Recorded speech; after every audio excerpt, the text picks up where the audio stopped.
Hi, I'm Charles with AniCap.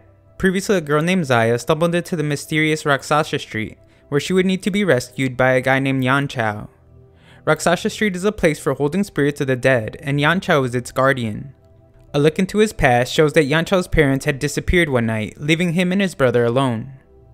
The story continues as we see a young Yanchao take some food that is being thrown out. However, he must run when he is caught by the owner, who tells his employee to go after the boy. The employee reminds him that the food is being thrown out anyway, but the owner explains that the boy will eventually start stealing from the store if he isn't taught a lesson. The employee would later find Yanchao and formally introduce himself as Ara. After being immobilized, Ara must explain that he doesn't believe taking someone's garbage is considered stealing, and he's not there to capture Yanchao or his brother. Ara assumes that their parents have abandoned them, but Yanchao is quick to correct them by saying that they are simply traveling and will return soon. Yanchao explains that they plan to live under the bridge near RAK5HA Street until his parents return. Ara offers them a place to stay where they will not have to worry about food and clothing, somewhere they won't suffer from cold and hunger. However, when he explains that it is far from RAK5HA Street, Yanchao immediately declines. Ara leaves the offer open and heads back to work. Life on the streets is extremely difficult, but Yanchao refuses to give up on his parents' return.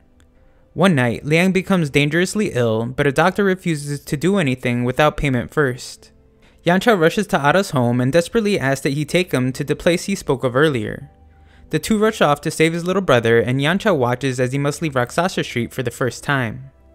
He is taken to a comfortable home but cannot relax after being separated from his little brother. Yanchao walks in on Ara making a deal with another person, who has decided to throw out the damaged goods that Ara is selling. Ara explains that just like how Yanchao stole the good bread and left the spoiled ones, this man was only buying him and getting rid of his brother. Yanchao exclaims that he is not their property to sell, but Ara reminds him that taking someone else's garbage is not stealing. Yanchao refuses offers of clothes and toys.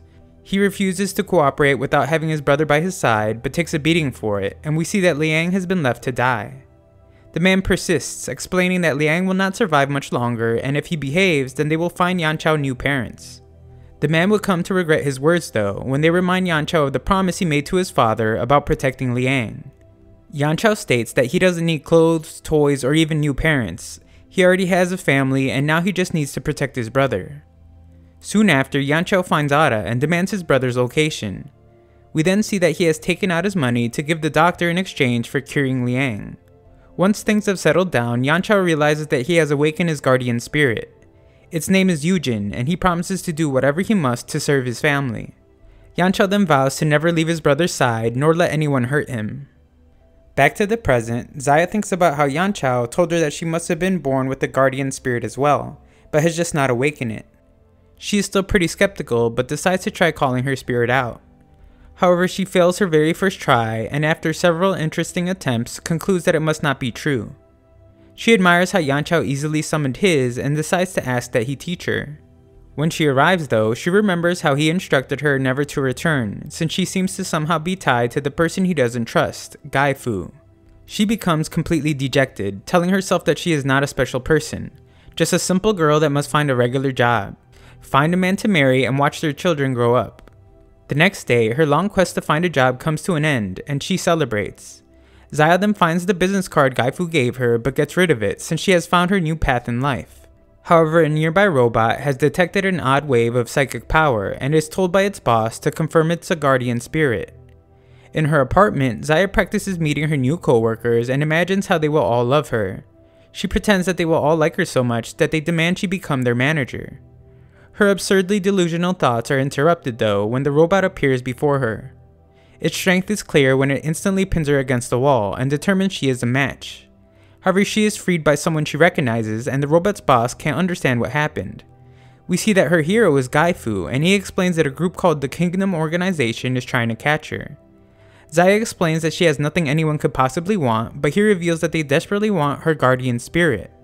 The robot's boss can't let this opportunity go, and instructs all his subordinates to go after her. Zaya has already convinced herself that she doesn't have a guardian, but there is no time to argue, and Gaifu tells her to run to RAK5HA Street. Robots begin to swarm the building, and she runs to the roof. Gaifu does well to protect her, but must push her off the roof when they are severely outnumbered. Gaifu manages to get her down safely, and again reminds her to go to RAK5HA Street. On her way, she once again doubts herself and claims to only want a normal life. She laments being chased for something she hasn't even seen yet, but must stop when she is almost killed. Gaifu comes to her side and she reveals that it has finally shown itself. The only problem is that the robot overlord had witnessed it as well.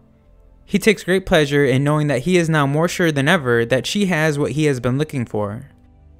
Back in the past, a man claims to be victim of an attack. He says that he helped a boy cross the street since he takes delight in helping people. However, we see that he was actually trying to steal from him. He explains that a kid interfered and he would never argue with the child. However, again, that is a lie. He explained that the kid's brother showed up and used some kind of spirit to attack him.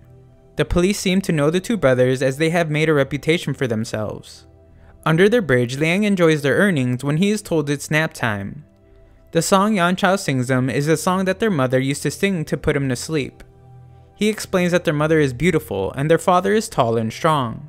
Liang admires his father and Yan Chao for having guardian spirits. Yan Chao explains that if he is to become a Requiem General, it would only be for their home, RAK5HA Street. Liang points out that he has no psychic power and will not be able to see it.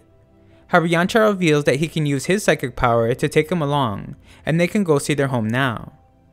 Yujin appears to question his decision, but Yan Chao reveals that he thinks his parents may have already returned home, and are worried about them.